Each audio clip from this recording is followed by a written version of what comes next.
बिस्मिल्लाहिर्रहमानिर्रहीम। अल्लाहुम्मा सल्ली अला मुहम्मद व आले मुहम्मद। अस्सलामु अलैकुम। जो लोग दरूद पाक को मुस्तकिल मजाजी के साथ पढ़ते हैं उनके लिए आज की वीडियो बहुत ख़ास है। जिन लोगों ने दरूद पाक को इंतहाई कंसिस्टेंसी के साथ अपनी ज़िंदगी में, अपनी रूटीन में शामिल किया हुआ है, उनके लिए आज एक अहम राज उन पर हम आज खोलेंगे। इंशाअल्लाह ताला ये काम आपको करना चाहिए जो लोग ख़ास तौर पर रोज़ाना की बुनियाद पर दरूद पाक को पढ़ते हैं। देखें, दरूद पाक के रस्ते पर तो आप सब अहबाब चल रहे हैं, माशाअल्लाह, अल्हम्दुलिल्लाह। अल्लाह पाक और भी आप लोगों को तौफीक अता फरमाए। यानी दरूद पाक को मुस्तकिल मजाजी से आप पढ़ रहे हैं, लेकिन एक काम आपने लाजमी कर लिया करना है। वो ये काम ज़रा समझिएगा, और यही पैगाम है उन लोगों के लिए जो रोज़ाना की बुनियाद पर दरूद पाक को पढ़ते हैं। दरूद पाक पढ़ने के साथ साथ जब भी आप अपने दरूद की तस्बीह से फारिग हो जाएं पढ़कर, तो इसका सवाब जो है ना, आपने फ़ौरन हजूर अलैहिस्सलातु वस्सलाम की बारगाह अक़दस में हदिया कर देना है। उसका सवाब फौरी नबी करीम सल्लल्लाहु अलैहि वसल्लम की रूह मुबारका को हदिया कर देना है आपने। आपके अपने दरूद का जो सवाब है ना, हदिया करने से उसमें कोई कमी बेशी नहीं आएगी। वो सवाब आपका मनो अन ऐसे ही रहेगा। जो आपने पढ़ा दरूद पाक, उसका सवाब आपके लिए तो वैसा ही कायम रहेगा।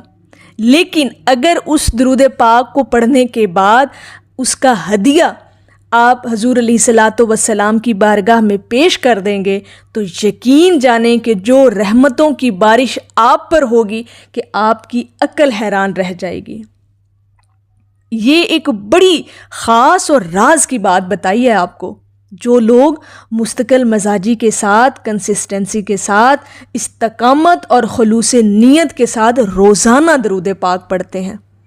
दरूद पाक आपने पढ़ा, आप अपनी तस्बीह पढ़ने के बाद फारिग हुए, फ़ौरन आपने दरूद पाक का वो जो आपने सवाब है, इसाले सवाब है, वो आपने हजूर अलैहिस्सलातु वस्सलाम की बारगाह में बतौर हदिया, बतौर तोहफ़ा आपने पेश कर देना है। फिर देखें कि आपकी ज़िंदगी में किस कदर रहमतें नाजिल होती हैं। ये एक बड़ी गुर की बात है और इस पे ज़रूर अमल करना है। आपने अपने पढ़े हुए दरूद पाक का हदिया ज़रूर करना है, और आपके पढ़े हुए का सवाब जो है ना, वो आपके लिए कायम रहेगा इंशाअल्लाह ताला। अब यहाँ पर आपको एक छोटी सी टेक्निकल बात अगर मैं आपको समझाना चाहूँ, अल्लाह करे मैं आपको वो बात समझा सकूँ, और वो ये कि जब भी आप किसी परेशानी में होते हैं या कोई मुश्किल आ जाती है, कोई मुसीबत पेश आ जाती है, तो एक ही काम किया करें, बावज़ू होकर दरूद पाक पढ़ना शुरू कर दिया करें, ठीक है। और जब आप उस दरूद पाक को पढ़ कर फारिग होते हैं तो उसका हदिया हज़ूर अलैहिस्सलातु वस्सलाम की बारगाह में पेश कर दिया करें। अब ये बात बड़ी तजर्बे में आई है कि हदीस मुबारका में आता है कि हजूर अक़दस सल्लल्लाहु अलैहि वसल्लम का उम्मती जब भी हजूर अलैहिस्सलातु वस्सलाम पर दरूद पाक भेजता है, तो वो दरूद पाक हजूर सल्लल्लाहु अलैहि वसल्लम की खिदमत में फ़रिश्ते पहुंचाते हैं और जाकर अर्ज़ करते हैं कि आपके फ़लाँ उम्मती ने आपकी खिदमत में दरूद पाक का हदिया भेजा है। सुबहान अल्लाह। ये बात थोड़ा सा इसको समझने की कोशिश कीजिएगा। और अगर हम सीरत तैयबा का दूसरा अक्स और दूसरा रूप और रुख देखें, तो हजूर अलैहिस्सलातु वस्सलाम की अपनी ज़िंदगी के अंदर ये सुन्नत थी कि जब कभी कोई शख्स आपकी खिदमत में कोई हदिया, कोई तोहफ़ा पेश करता, तो आप उसकी मकाफ़ात ज़रूर फरमाते थे। सुबहान अल्लाह। यानी उसके बदले में उसके साथ कोई नेकी ज़रूर फरमाते थे।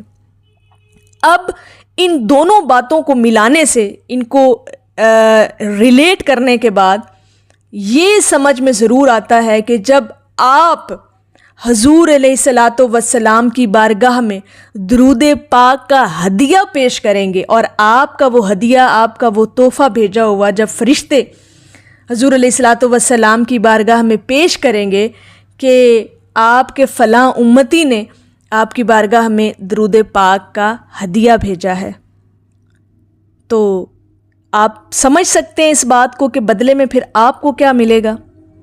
دیکھیں، خدمت میں جب آپ نے حضور علیہ الصلوۃ والسلام کی خدمت میں درود پاک بھیجا تو یہ ممکن ہی نہیں کہ سرکار دو عالم صلی اللہ علیہ وآلہ وسلم اس کا بدلہ نہ دیں، بلکہ ضرور بدلہ دیں گے، اور وہ بدلہ یہ ہوگا کہ آپ اس امتی کے حق میں دعا کریں گے، اے اللہ یہ میرا امتی جو مجھ پر درود بھیج رہا ہے وہ فلاں مشکل اور پریشانی میں مبتلا ہے، اے اللہ اس کی مشکل دور فرما دیجئے، تو اس دعا کی برکت سے انشاءاللہ تعالی اللہ تعالی آپ کو اس مشکل سے نجات عطا فرما دیں گے۔ اس لیے جب کبھی کوئی مقصد ہو، کوئی پریشانی ہو، کوئی مصیبت آ جائے، کسی مسئلے کا حل نہ مل رہا ہو، تو درود پاک پڑھ کر حضور کی بارگاہ میں ہدیہ کر دیا کریں، اور اگر آپ روزانہ کی بنیاد پر پڑھتے ہیں تو پھر تو لازمی یہ کام کیا کریں، حضور کی بارگاہ میں یہ درود پاک پڑھا ہوا جو ہے وہ ہدیہ کر دیا کریں، اور اس کے صدقے جو ہے پھر آپ پر جو رحمتوں کی بارش ہونی ہے اس کے بارے میں تو پھر آپ وہم و گمان بھی نہیں کر سکتے۔ یہ بڑی آج ایک آپ کو بڑی گر کی بات بتائی ہے، اور اس پر ضرور عمل کیا کریں، اور اس سے ہٹ کر بھی اگر آپ درود پاک کا ایصال ثواب اگر آپ کسی اور اپنے رشتہ دار، اپنے کسی اور ریلیٹیو کو بھی بھیجنا چاہیں جو اس فانی دنیا سے کوچ کر چکے ہیں، تو ان کی روح کو بھی آپ یہ ایصال ثواب پہنچا سکتے ہیں، تو اس پر بھی درجات کی ویسے تو اس کے درجات بلند ہوں گے، اس کی مغفرت ہوگی، اور بدلے میں آپ کے لیے بھی مغفرت اور بخشش کی دعا ہوگی۔ یہ اللہ پاک آپ کو اور مجھے ہمیں اس طرح سے یہ کرنے کی توفیق عطا فرمائے، اور سب سے پہلی بات تو یہ ہے کہ درود پاک کی کثرت کرنے والا بنائے ہمیں، اور روزانہ کی بنیاد پر اللہ پاک ہمیں یہ توفیق عطا فرمائے۔